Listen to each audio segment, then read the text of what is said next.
इस चैप्टर का नाम है मैट्रिसेस एंड डिटरमिनेंट। तो सबसे पहले मैं मैट्रिक्स की डेफिनेशन लिखूंगा। The collection of numbers into some rows and columns is called a matrix.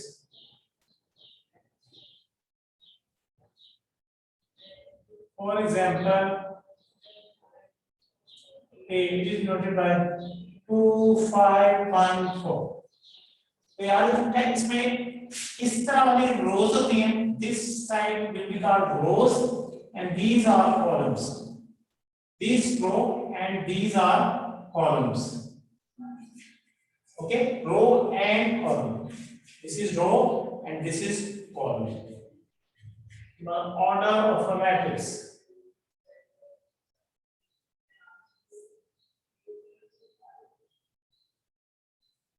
If a matrix has m number of rows and n number of columns,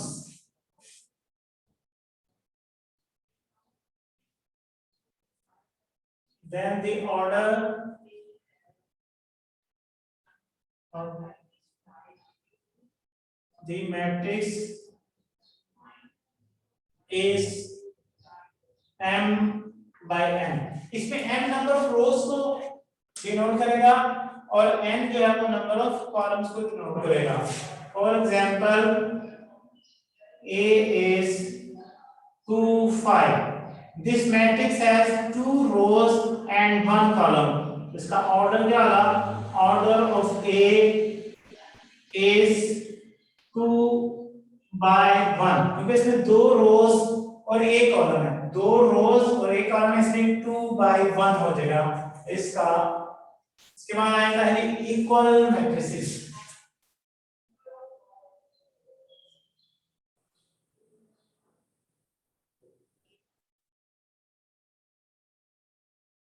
Two matrices A and B are said to be equal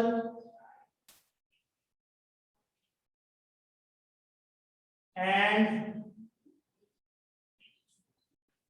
denoted by A is equals to B if number 1 order of A is equals to order of B। That means कि दोनों जो matrix हैं उनका order same होना चाहिए, एक जैसा होना चाहिए। नंबर 2 कंडीशन है their corresponding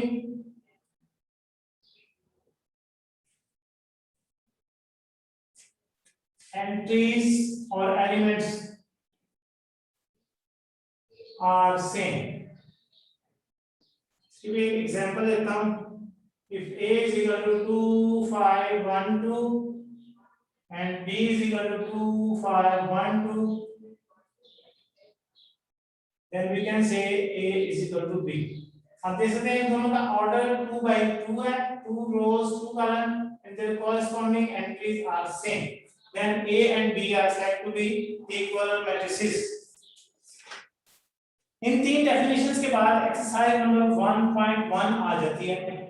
एक्सरसाइज नंबर 1.1, उसमें पहला क्वेश्चन है, उसमें क्या, find the order of the following matrices. Just आपने उनके ऑर्डर लिखने हैं।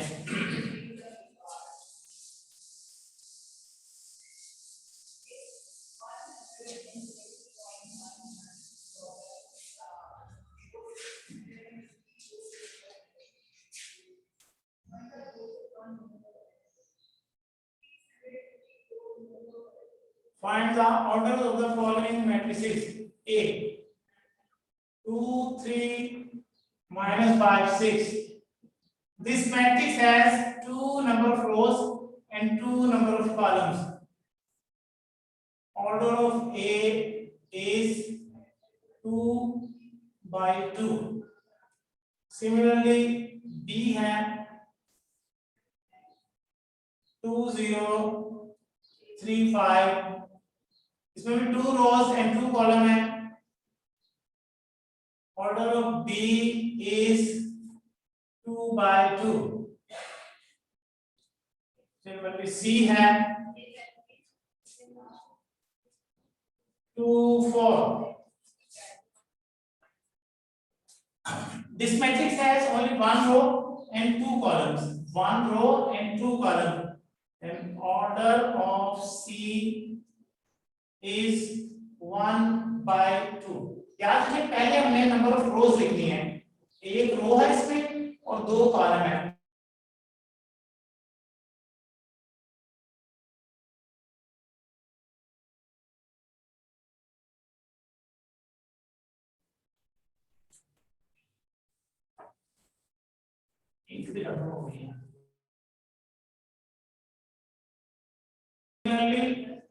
D is equal to 4 0 and 6. Order D is इसमें तीन रोज हैं. इसका 1 2 and 3 और एक कॉलम है तो 3 by 1.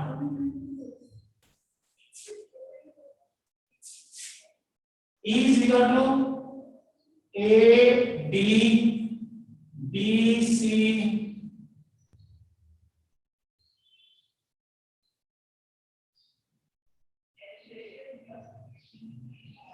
इसमें तीन रोज हैं और दो कॉलम्स हैं तो order of E is 3 by 2. F only 2. इसमें एक ही रो है एक ही कॉलम है. Order of F is 1 by 1. इसके दो और हैं G और H. इसके आप खुद लिखिएगा. G में 3 रोज है 3 कॉलम है 3 by 3 हो जाएगा और H में 3 रोज और 3 कॉलम है 2 रोज है 3 कॉलम है 2 by 3 हो जाएगा. वो आप खुद कर लेंगे. तो पहले क्वेश्चन में जस्ट आपने ये देखना है कि कितने नंबर ऑफ रोज हैं और कितने नंबर ऑफ कॉलम्स हैं. नंबर ऑफ रोज पहले लिखनी है नंबर ऑफ कॉलम्स बाद में लिखनी है. नंबर ऑफ रोज पहले लिखनी है कॉलम्स बाद में.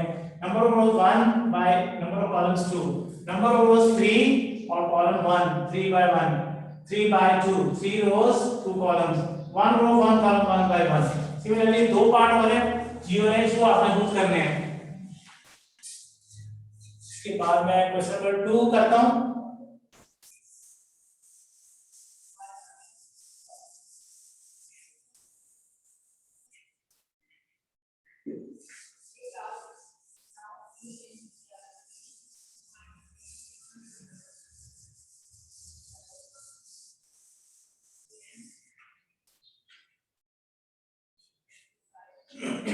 क्वेश्चन नंबर 2 में it's A B C D E F G H I J 9 matrices दिए हैं. इसमें बताना है which of the following matrices are equal. A है इसमें only 3. B है 3 5.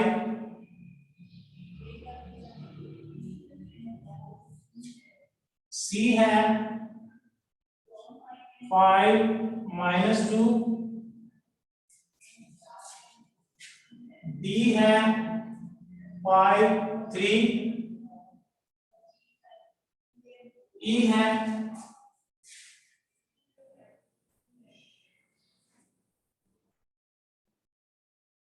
4 0 6 2. F है 2 6. G है 3 -1 3 + 3.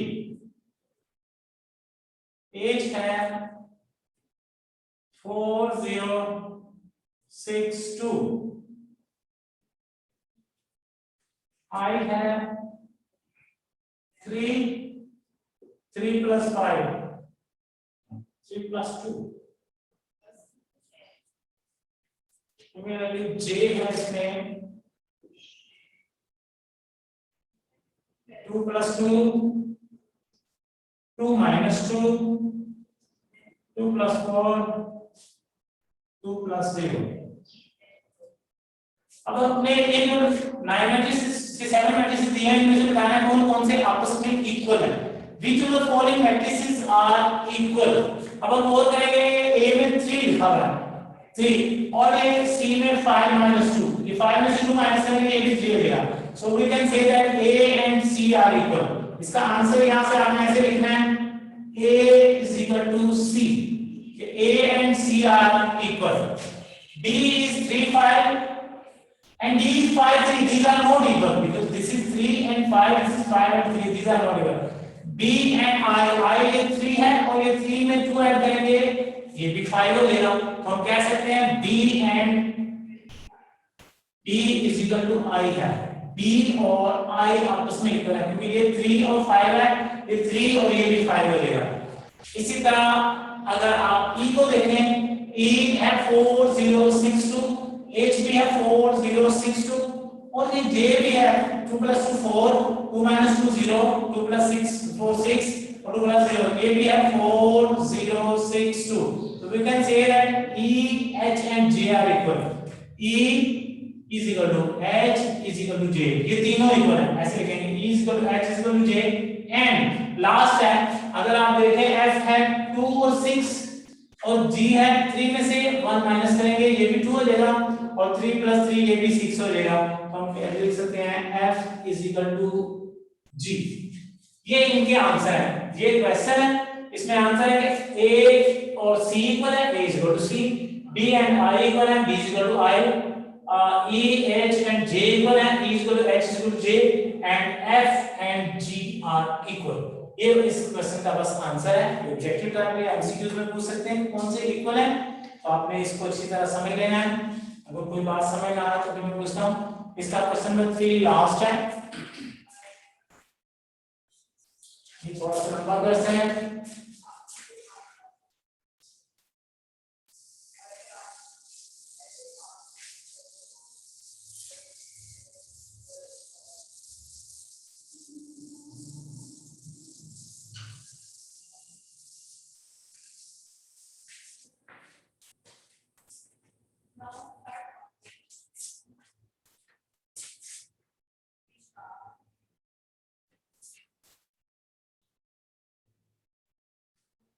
Find the values of A, B, C.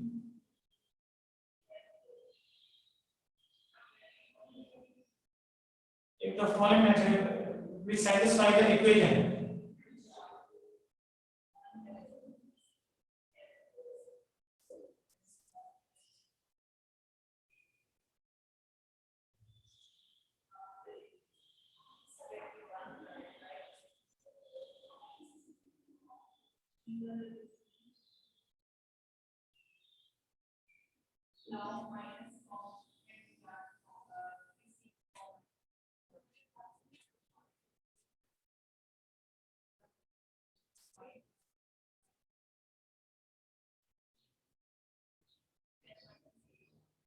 अभी हमने पीछे इक्वल मैट्रिसेस की डेफिनेशन पढ़ी है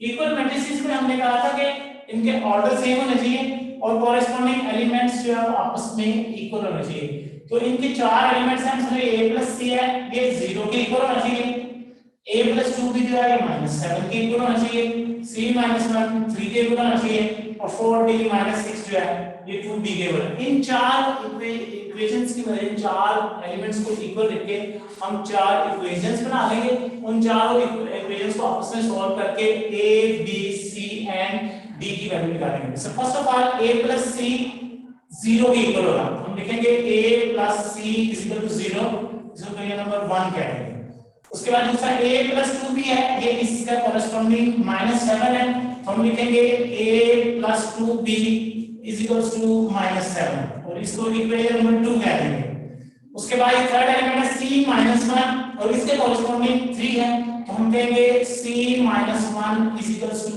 3, इसको तो ये नंबर 3 कह देंगे। और उसके बाद लास्ट है ये 4d माइनस 6 जो है ये 2d के इक्वल होगा, 4d minus 6 is equal to 2d, इसको तो ये नंबर 4 होगा। इन फोर इक्वेशन में से हमें a b c और d की वैल्यू फाइंड आउट करनी है। सबसे पहले इक्वेशन 4 में से फ्रॉम इक्वेशन 4 क्या होगा, ये हमारा माइनस 6 उधर जाके प्लस हो जाएगा is equal to 2d plus 6, फिर ये वाला 2d इधर आके माइनस हो जाएगा, तो ये हमारे पास 6 हो जाएगा, ये आ जाएगा 2d, 4d में से 2d माइनस की 2d और ये 6 हो गया, ये 2d के साथ 2 मल्टीप्लाई हो रहा है, दूसरी तरफ जाके डिवाइड हो जाएगा, तो d इज इक्वल टू 3 आ जाएगा, ये 2 1s are 2 and 2 3s are 6, तो d की वैल्यू 3 आ जाएगी। सिमिलरली क्वेश्चन 3 इक्वेशन 3 में से अगर हम 1 को दूसरी साइड पे ले जाए तो c की वैल्यू आ जाएगी, हम लिखेंगे G from equation 3 c is equal to 3 plus 1 होगा, ये वाला माइनस 1 उधर जाके प्लस 1 हो गया, तो c की वैल्यू आ गई 4। अब ये जो c और d की वैल्यू हमारे पास आ गई है, अगर हम ये c की वैल्यू इक्वेशन 1 में पुट करते हैं तो इससे हमारे पास a की वैल्यू भी आ जाएगी, हम लिखेंगे पुटिंग द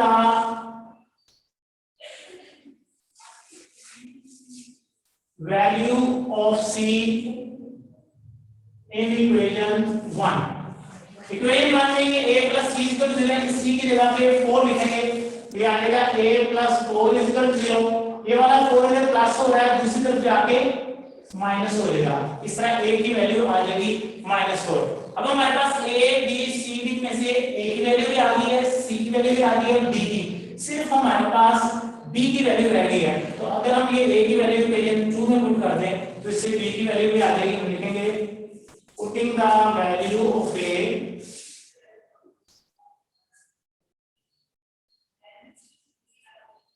in equation 2। इस a plus 2b equal to -7 में a की जगह पे हम -4 लिखेंगे, a की जगह -4 ये 2b और -7 ऐसे लिखेंगे, ये वाला -4 दूसरी तरफ लेके जाएंगे तो जाके प्लस हो जाएगा, -7 + 4, 2b इक्वल -7 + 4 करेंगे तो -3 आएगा, ये 2 जो है उधर जाके डिवाइड हो जाएगा, -3/2 हो जाएगा। तो a b c d चारों की वैल्यू आ गई है, तो हम यहाँ पे आंसर के तौर पे लिखेंगे a is equal to -4, प्रतीक से d is equal to -3/2 और c की वैल्यू आई है 4 और d की वैल्यू आई है 3। तो इस तरह ये a b c और d की इकट्ठी वैल्यू लिख देंगे तो ये हमारा आंसर हो जाएगा। ये क्वेश्चन इसमें से थोड़ा लेंथी था, ये एक्सरसाइज हमारी कंप्लीट हो गई है। इसमें बोलते हैं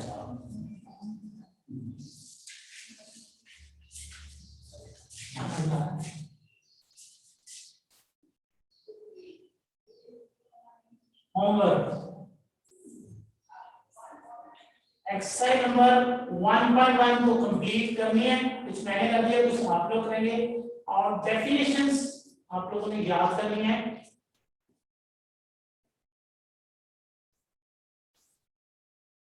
मैट्रिक्स